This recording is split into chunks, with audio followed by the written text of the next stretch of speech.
Good morning. Good morning to all of you here in the chapel and to those of you viewing on YouTube.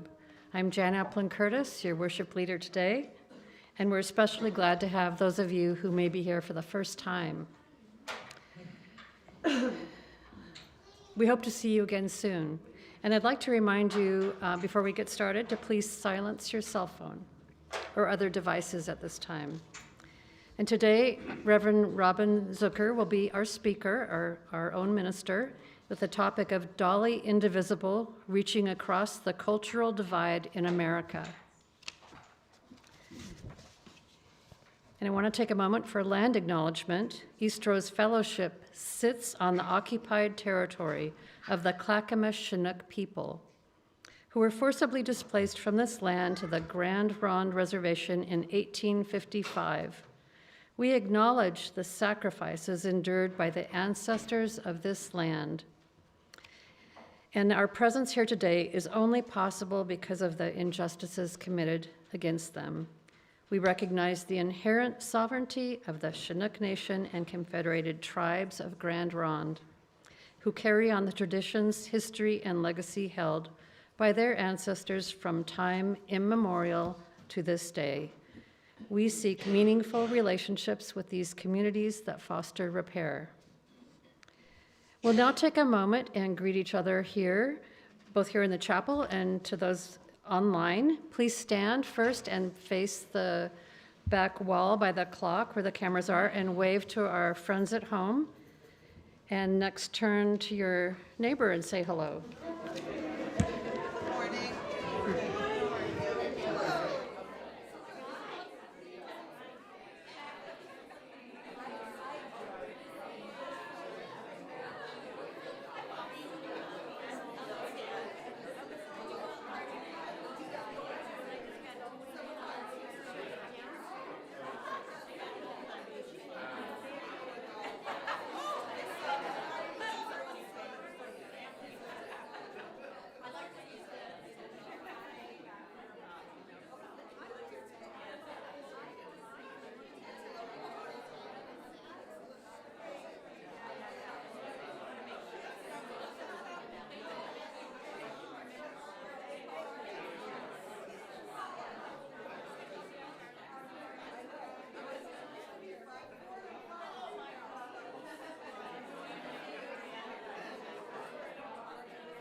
Please stay after the service and there'll be more visiting time with coffee and tea. For our online guests, if you'd like to share a joy or sorrow during that portion of the service, you can do so by entering it into the YouTube chat, and those will be shared aloud with everyone. And I'd also encourage you to identify yourself in the chat so we may better acknowledge your presence today. We have a responsive call to worship.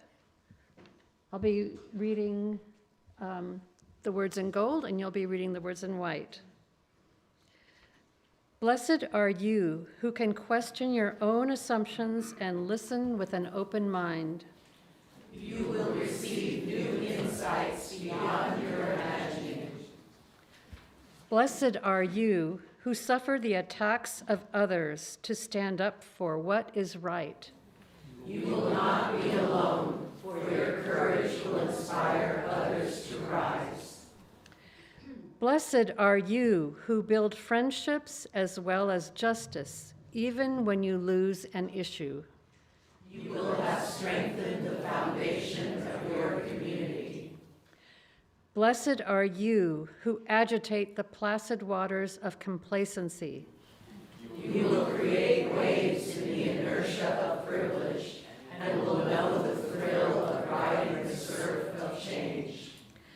Blessed are you who lead with enthusiasm and confidence, resisting the temptation to shame the apathetic or self-absorbed.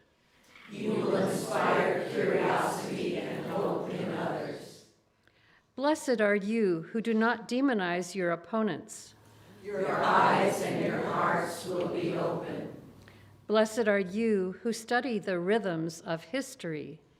You will have knowledge with which to shape the future. Blessed are you who work in coalition rather than in principled isolation. You will meet great people, learn things you didn't realize you needed to know, and have partners for the journey when you are in the lead or in need. Blessed are you who can change your mind. You are still alive. Blessed are you with an active spiritual life. You will find perspective and comfort in times of loss and betrayal, and will rise without cynicism to meet the challenges of a new day.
We light the chalice with these words.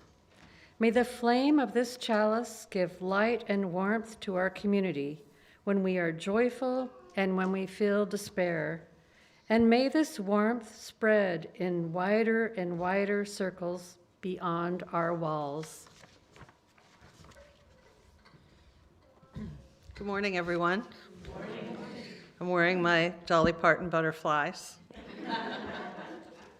As the service isn't really about her, but definitely is inspired by her and what she's been able to do as an individual. So I'm beginning today actually with a reading from a pastor I really admire named Reverend Jan Apland-Curtis. I don't know if any of you read his blog, but he's a liberal UCC minister. And this is called, I Am Not the Radical Left, I Am the Humane Middle. Apparently I've been radicalized and I wasn't aware.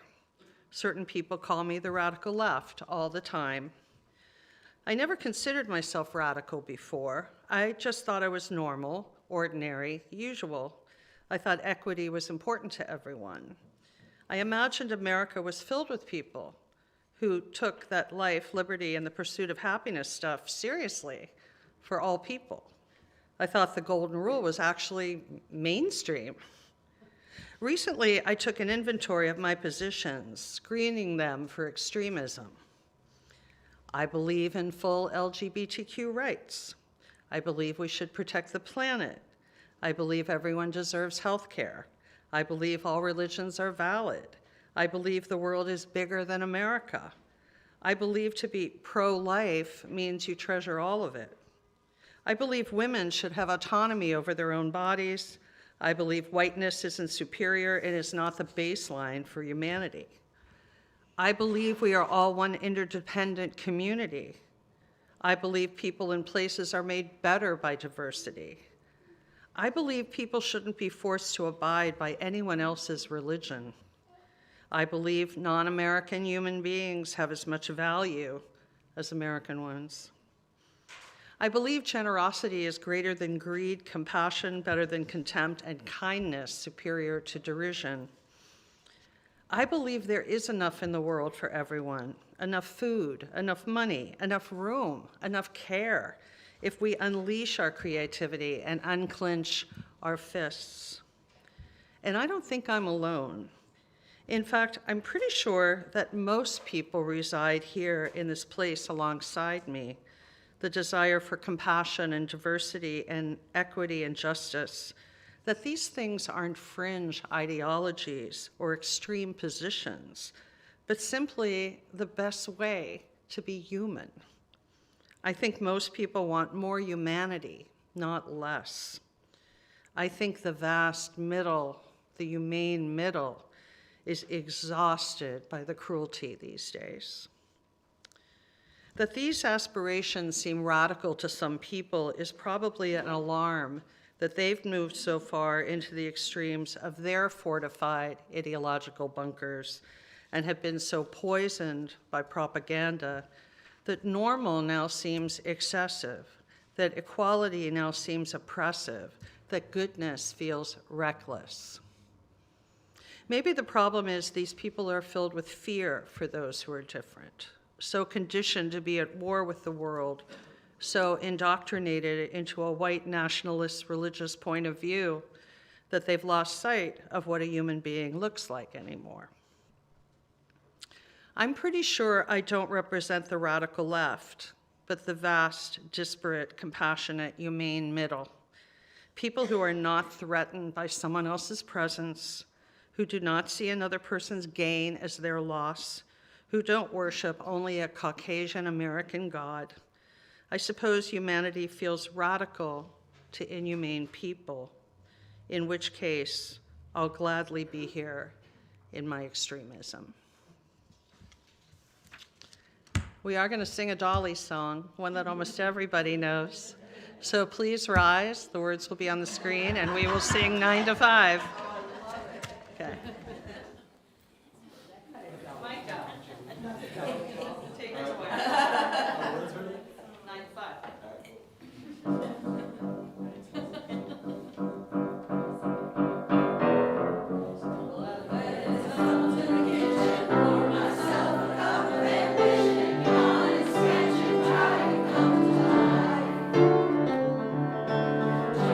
Shower and the blood starts pumping, now the streets and tracks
Good morning. Good morning. Okay, who here has heard of Dolly Parton? No, interesting. Who here has heard of Dolly Parton? I think there's a bit of a generational gap. Okay, well, Dolly is a singer and a storyteller who is also well known for helping others. And today we're wondering about how we treat one another, especially when people seem very different from us. This is a story that comes from when Dolly was a child, and it's about a coat her mother made for her. It also became one of her most well-known and beloved songs. Today's story is Coat of Many Colors, with words by Dolly Parton, pictures by Brooke Boynton Hughes. Back through the years, I go wandering once again. Back to the seasons of my youth. I recall a box of rags that someone gave us, and how my mama put the rags to use. There were rags of many colors, but every piece was small, and I didn't have a coat, and it was way down in the fall. Mama sewed the rags together, so in every piece with love. She made my coat of many colors that I was so proud of. As she sewed, she told a story from the Bible she had read about a coat of many colors Joseph wore, and then she said, I hope this coat will bring you good luck and happiness. And I just couldn't wait to wear it, and Mama blessed it with a kiss. My coat of many colors that my mama made for me, made only from rags, but I wore it so proudly. Although we had no money, I was as rich as I could be in my coat of many colors my mama made for me. So with patches on my breeches and holes in both my shoes, in my coat of many colors, I hurried off to school. Just to find the others laughing and making fun of me and my coat of many colors my mama made for me. And oh, I couldn't understand it, for I felt I was rich, and I told them of the love my mama sewed in every stitch. And I told them all the story Mama told me while she sewed, and how my coat of many colors was worth more than all their clothes. But they didn't understand it, and I tried to make them see that one is only poor only if they choose to be. Now I know we had no money, but I was rich as I could be. In my coat of many colors my mama made for me, made just for me. In the back of this book, Dolly Parton writes, there is absolutely nothing wrong with being different. I think those who choose to bully just don't know how to handle somebody different from themselves. I hope this book can plant the seeds of tolerance, understanding, and acceptance in their hearts. May we remember that there's nothing wrong with being different, and may we treat one another with kindness. And now the adults are going to spend more time with Miss Dolly while we head back to RE. If the adults along the center aisle will form a bridge, we'll sing the children out.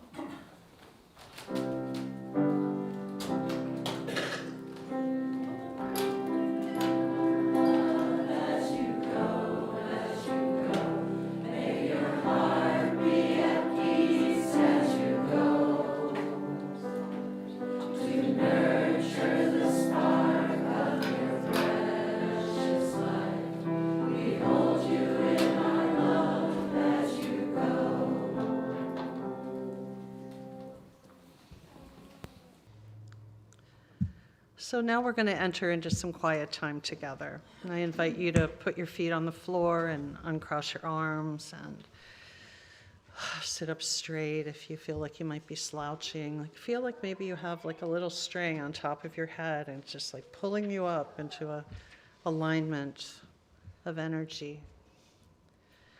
And then close your eyes and start with a big inhale and exhale, just one big inhale and exhale to open you up, start to make you spacious. Soften your forehead and your face, just let it go a little slack and keep breathing. Drop your shoulders. Yeah. And then feel the spaciousness start to move through your body, starting at the crown of your head and going down to the soles of your feet. And create some rhythmic breathing. 4 beats in through your nose, 5 or 6 beats out through your mouth in a steady stream, creating spaciousness as you go. 4 in through your nose, 5 or 6 out through your mouth. And start to feel where you are holding tension in your body and you need to create that openness and spaciousness. And we'll just breathe.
While you continue breathing, I offer this blessing by Jan Richardson.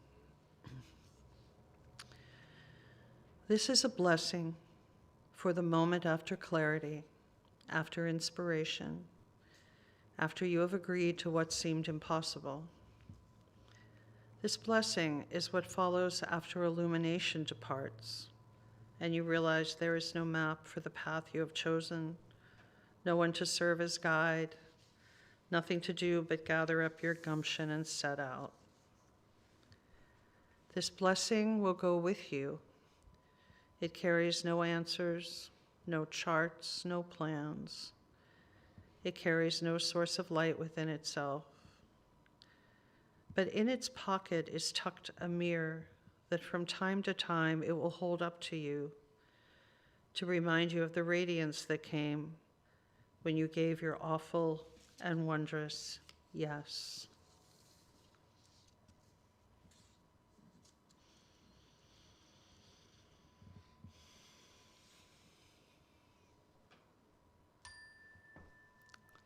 Slowly come out of your breathing pattern.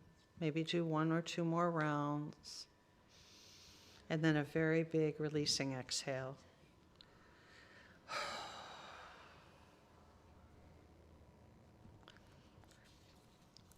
So we are going to remain seated for our spirit song. It's from the Southern White Gospel tradition. It's a very well-known song, would be a very well-known song to Dolly Parton, I'll Fly Away.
Our reading today is from Doug Murder, titled Political Empathy, and it's an excerpt that appeared in the UU World magazine. In the summer of 2009, both my parents were in decline, so I spent much more time in my hometown than I had in many years. One Saturday afternoon, I stole an hour to relax in my favorite local coffee shop, a converted bank across the street from the town square. Some kind of commotion was happening over there, but I ignored it. Then I spotted Jeff, my best friend from grade school. He was grabbing a coffee to take with him to the event. What was going on, I wondered. And then our conversation became unexpectedly difficult. It was a rally for the brand new Tea Party, he told me, knowing I would disapprove. I did not comment, and we parted clumsily without the usual promises to get together when we had more time. I finished my latte while staring at the bank's high ceilings, imagining all the things I could have said and feeling happy with none of them. Jeff and I never did agree on politics, all the way back to that Wednesday morning in second grade when I gloated over Lyndon Johnson's landslide victory. He paid me back when Nixon squeaked past Humphrey 4 years later. But somehow, none of that stopped us from playing basketball together or building snow forts or riding our bikes across the bridge without our parents' permission to buy fireworks in Missouri. Even now, it doesn't stop us from having dinner together when I find myself back in town. But it does stop us from talking about national issues or any topics that might lead us to national issues. We just don't know how. All over the country, there are people like me and Jeff who would rather not. Colleagues at the office, cousins who see each other at holiday dinners, college buddies who reconnect through social media, not wanting to paint or be painted in demonic colors. We learn to tread cautiously, lest we stray into one of those ice-covered hillsides that slope downward towards bitter conflict. Democracy shouldn't be like this.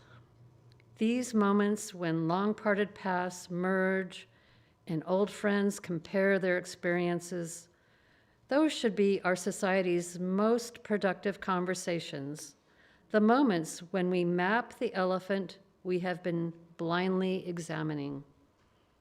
Lately, I have begun to fantasize about a different kind of discourse. What if, rather than learning to demonize people who hold different views, we learn how to picture them positively and empathize with them, even if we continue to believe they were wrong? If I had more tools and more confidence in them, maybe Jeff and I could just talk freely and see what came up. Why the Tea Party, I might ask, hoping, rather than dreading, that the conversation might go somewhere that surprised me.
There are those who call her the Jesus of the Appalachians.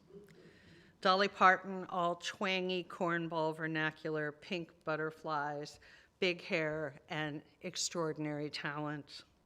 Now, Dolly would never call herself that.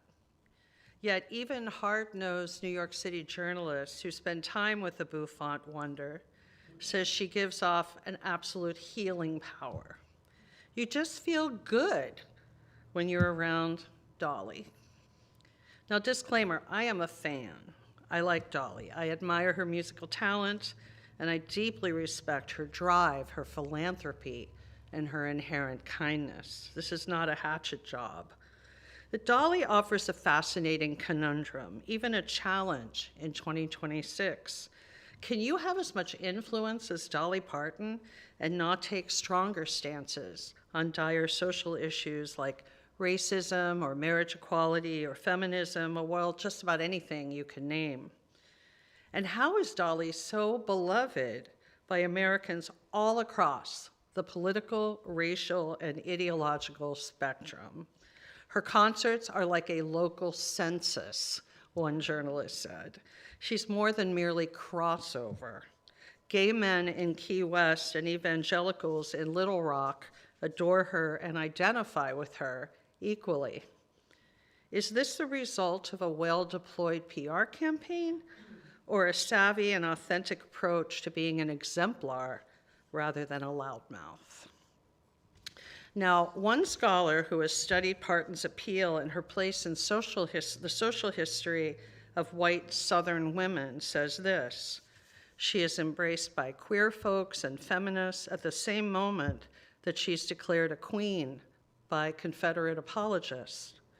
Dolly, as mountain girl with the coat of many colors, anchors her to her ancestral white home in the imaginations of white people, while her class-conscious and it's a big mouthful.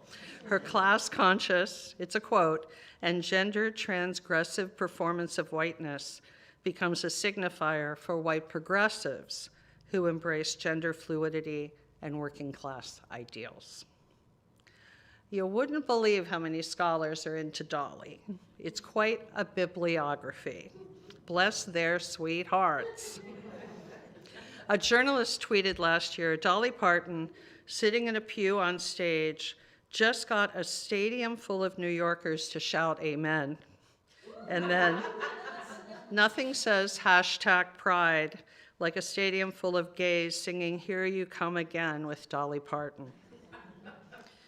Dolly Parton, who has given free books to thousands, hundreds of thousands of children, who strives for fair wages at her Dollywood theme park, which keeps her childhood holler afloat, and who gave $1 million to Vanderbilt University to develop COVID vaccines. Yep, Dolly is no anti-vaxxer. When it was brought to her attention that the Dixie Stampede attraction at Dollywood was offensive, she changed it immediately to the Stampede, and actually expunged all of the nostalgic antebellum allusions to the Confederacy, including cringe-worthy bathroom signs that had said Northerners only and Southerners only. And here's what she said about that to a reporter from Billboard magazine.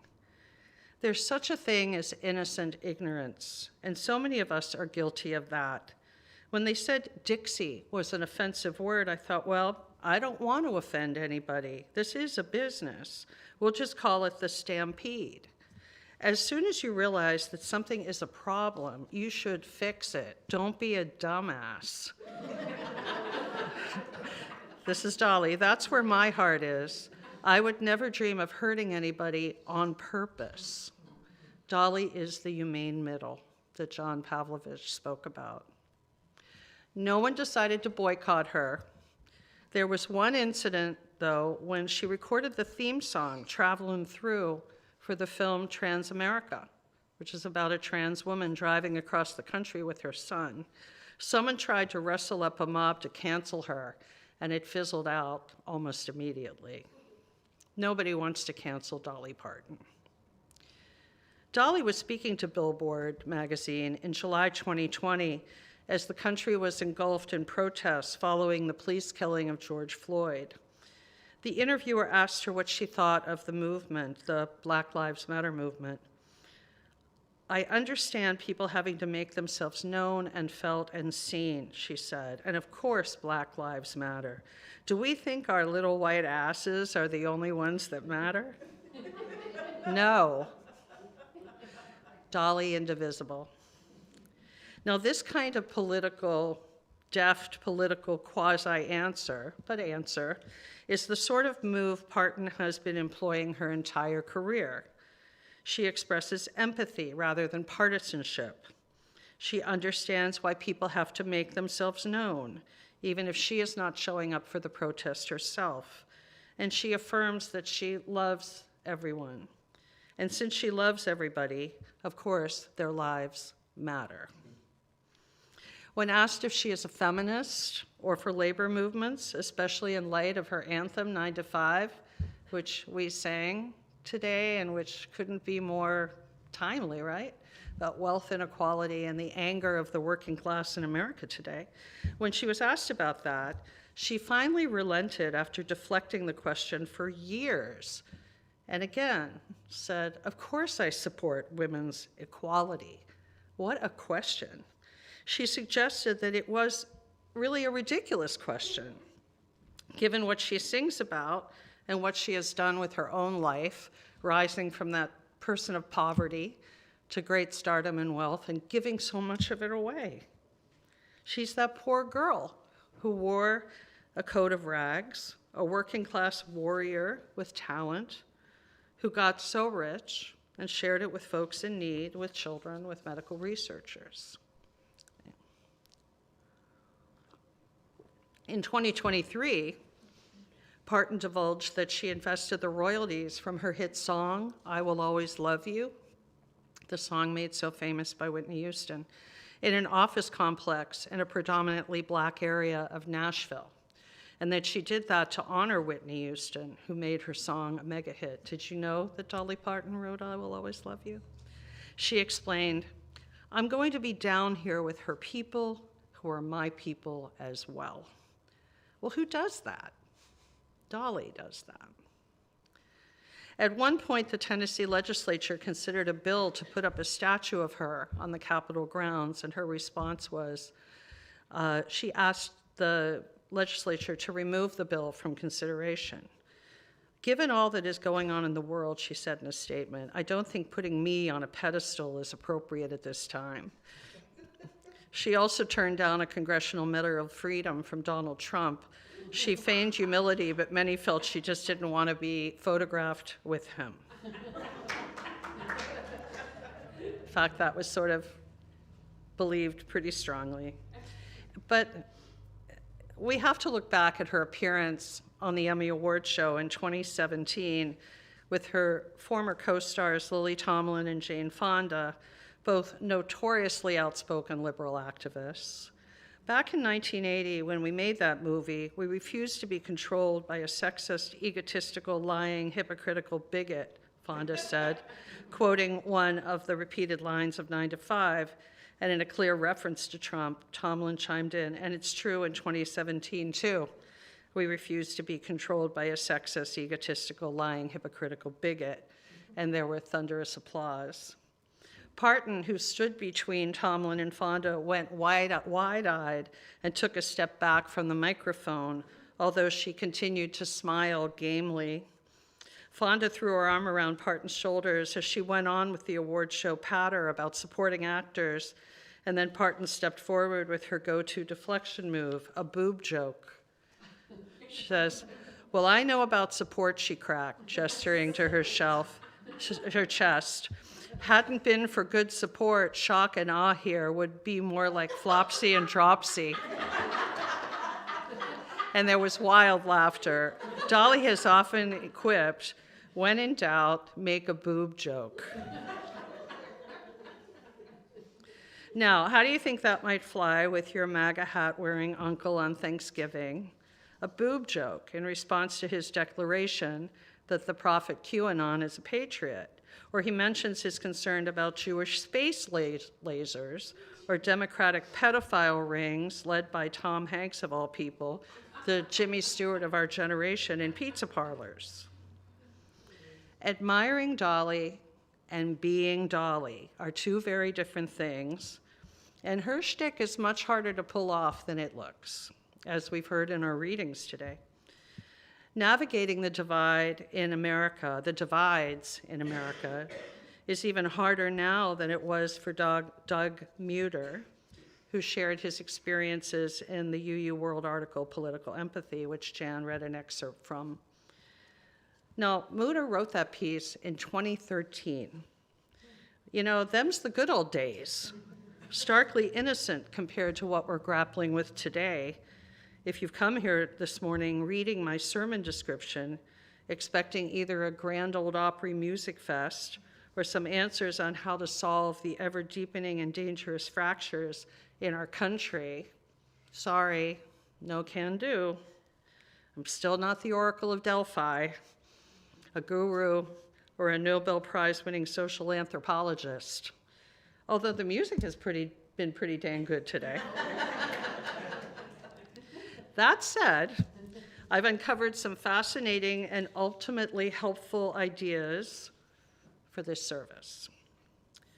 Now, I read one provocative online essay by Jared Block, positing that America could be divided at this point into 12 distinct nations in the next half century or so. And that if this may come to pass, if we cannot sustain democracy across our divisions, and that's looking perilous. Apparently, we've dropped down to number 52 among world democratic nations. 52nd. We're behind some countries that you don't think of as democratic. Now, Portland will be part of Pacifica, and Eastern Oregon part of the Northwest Republic, an ideological fissure in our own one state that we're already well aware of. Apparently, more than half of all Americans want to secede from the Union now in one direction or the other, either on the left or on the right. Marjorie Taylor Greene had been their Confederate general before her seeming Great Awakening. 31% think a civil war is likely within the next 5 years. Civil war. Gulp. The author argues that this fragmenting into 12 nations is inevitable because large nations are unwieldy and democracy crumbles when a nation cannot get real representation at scale. He suggests that this fragmentation may actually enable us to get along better and asks, what are we actually trying to preserve? What are American values at this point that we can all agree on? Is it what John Pavlovich talks about? The values of the humane middle? In his words, our lack of shared values, the sham of corrupt politics, apple pie and baseball. And he lifts up one of the most damaging dimensions of our society, one I have warned about and preached about for years, toxic individualism, flag-wrapped as freedom. His 12-nation proposal promotes free market tinyism and city-states modeled on Rome and Athens. They didn't always do too well, right, when you look at history? And asks, do you think extreme left wokies or even the humane middle are ever going to find common ground with QAnoners, MAGA, or election deniers? In other words, are we all going to sway together to Islands in the Stream or Jolene as if we were shoulder to shoulder at an Indivisible Dolly Parton concert? Is that the only place we may all peacefully coexist? And Dolly, go on tour. Come here. He warns that the alternative to this 12-nation tinyism is a corporate-controlled, one-nation Earth where everyone conforms or gets crushed. How close we are with the growing billionaire class. It's provocative and chilling, to be sure, and that theory deserves further inquiry. But that said, we have the country we have now, and we are in peril, deeply riven by competing ideologies, sources of truth, and creeping illiberalism. And Dolly alone cannot save us.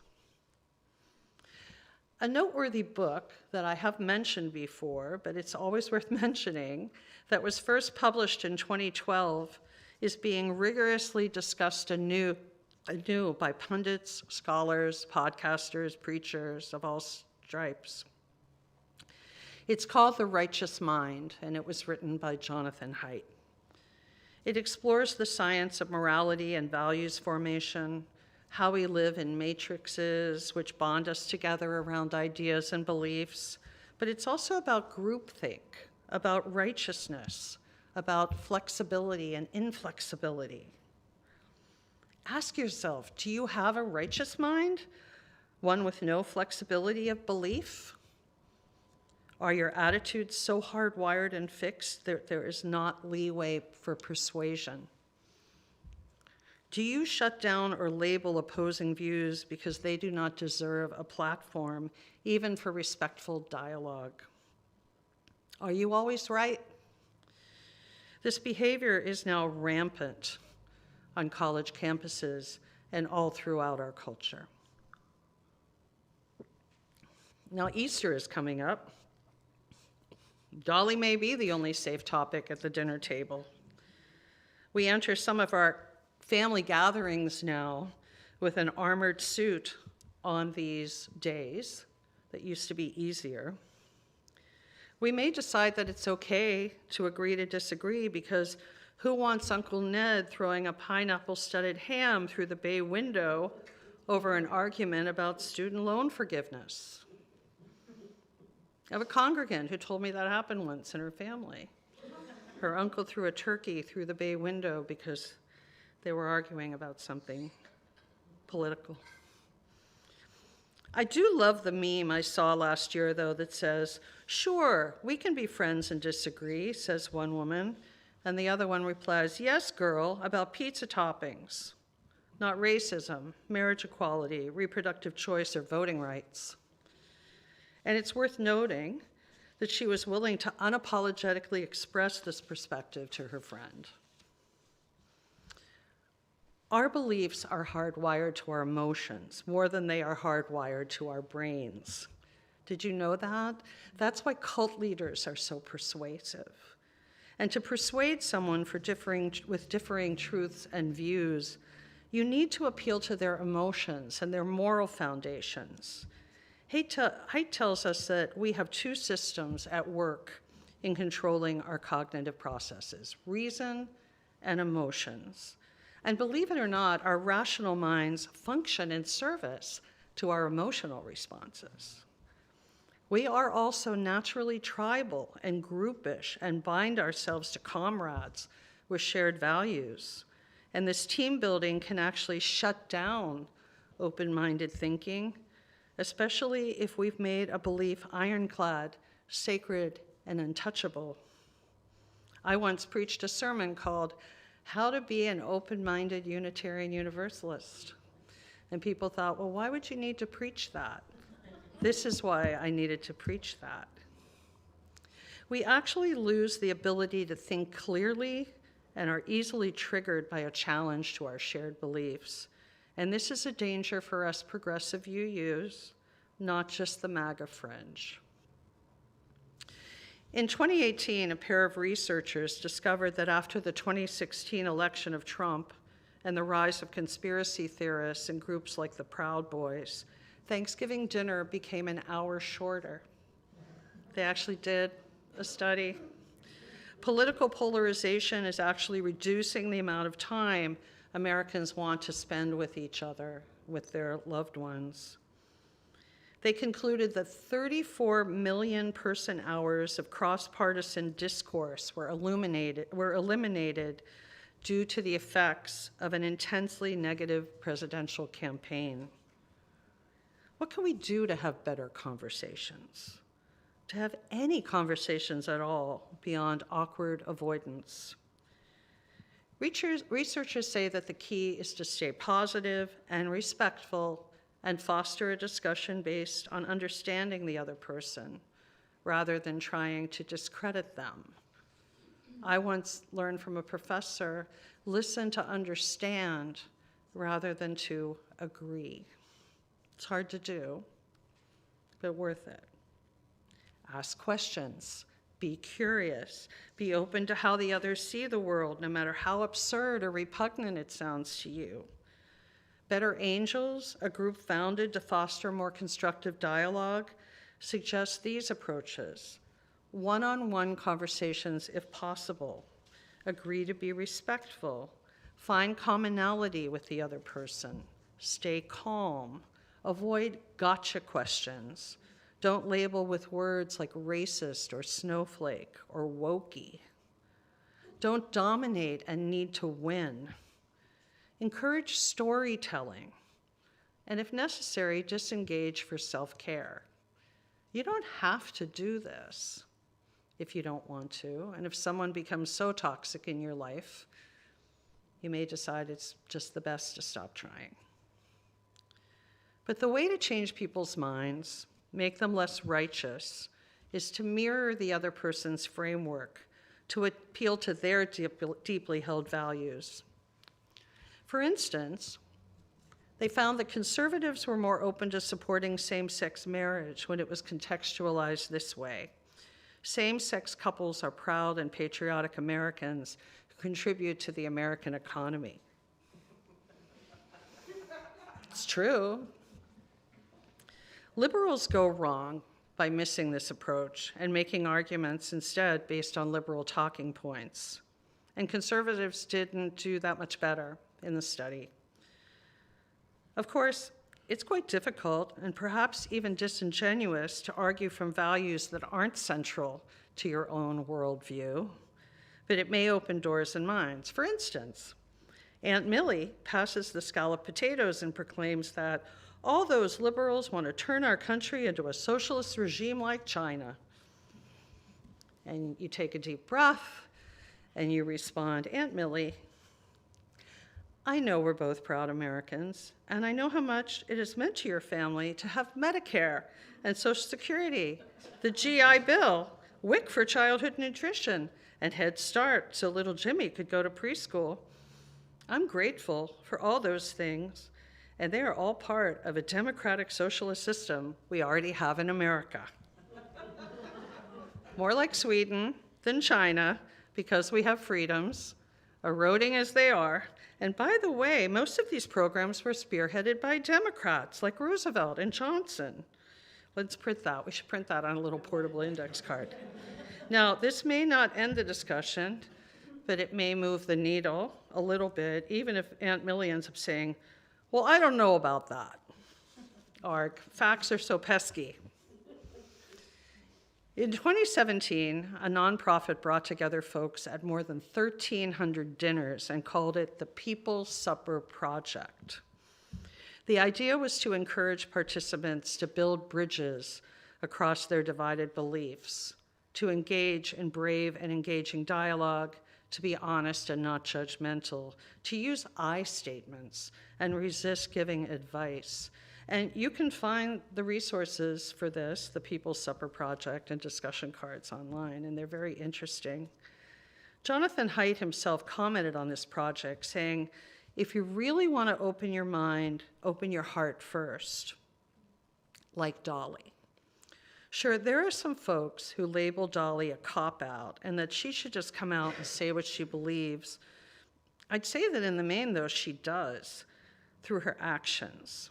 She uses her enormous platform to be a fountain, not a fire hose, a model rather than a megaphone. And in so doing, she believes she inspires others to ask, WWDD, what would Dolly do? There's a t-shirt, a mug, a keychain, and everything. What else would you wonder about the Jesus of the Appalachians? Country music star, big blonde hair, rhinestone dresses, pink butterflies, boob jokes, spectacular public service, and philanthropy and all. So blessed be Dolly, blessed we, Bless your sweetheart. And amen. We are going to sing as our final song, a song I think you probably also know called Put a Little Love in Your Heart. So please rise as you are able. It's kind of a bouncy rhythm.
We share half the cash offering with a local organization doing good works in the community.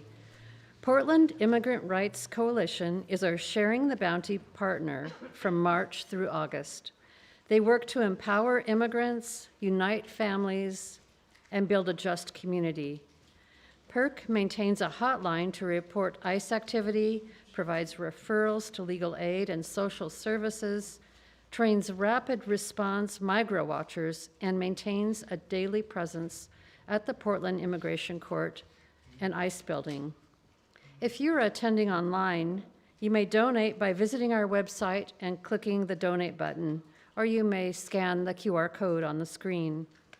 If you are here for the first time, we invite you to let the basket pass and truly be our guest. The gifts of the congregation will now be most gratefully received.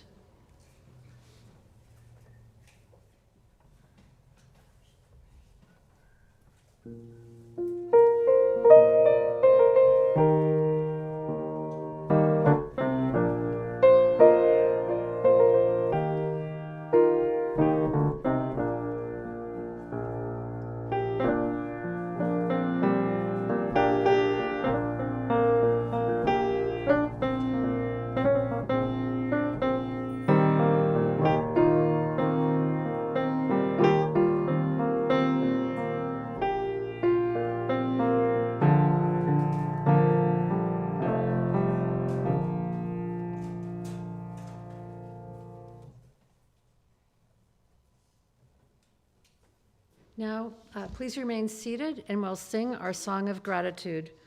The words will be on the screen.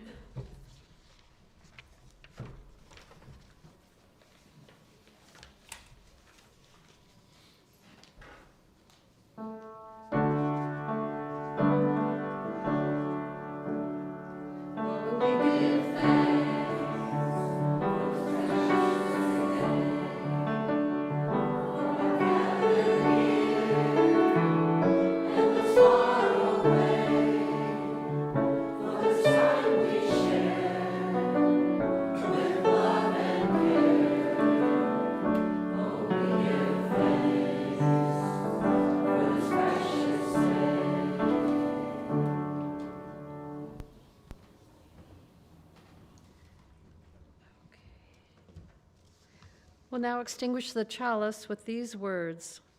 We extinguish the flame to remind us love is the center. As we explore and rest, engage and heal, love remains the center. When all we can see is cold ashes, love remains. Now we have some announcements.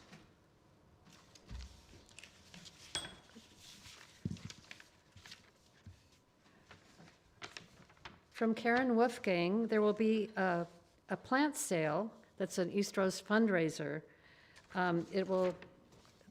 One of these will be posted on the bulletin board. It will also be in the petals. The order needs to be completed by Friday, March 27th, and pickup will be Sunday, April 25th at the plant swap. The craft group is starting on Tuesday, March 31st at 6 o'clock. For the address, make sure that Charity has your email. And she looks forward to seeing you there.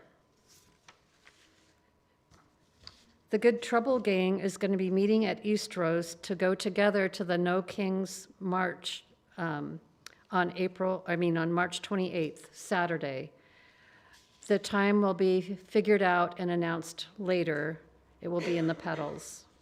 And Celeste is put out that announcement.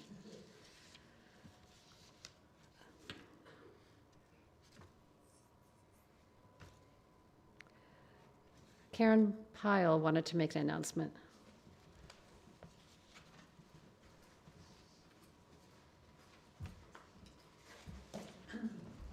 Hey, we still have more cardboard to make your sign for the march next Saturday. So we're going to be, we got paint, cardboard, and brownies in the back. So join us. I just wanted to invite you all to return next week.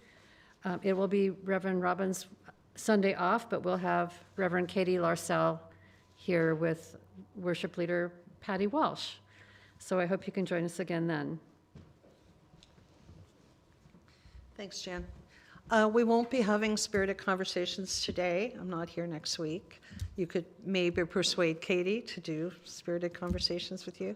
And then we have the potluck. So we'll be back together for spirited conversations on April 12th, which is also the kickoff of our stewardship campaign, which this year is called Be the Change. It's a play on words. Change the lay lead, change like the money you hold in your hand, all that good stuff. And I want to thank Ayla for making us a wonderful logo for the stewardship campaign. Thank you. So as I said, a bunch of people signed the book last week. I know some people want to sign it this week. And if you want to join them to sign our book and become a member and you understand the obligations of that, you've looked at the website or you understand that, we're happy to have you sign the book with me after the service today. So I invite you now to join me in the unison benediction, which you will see on the screen.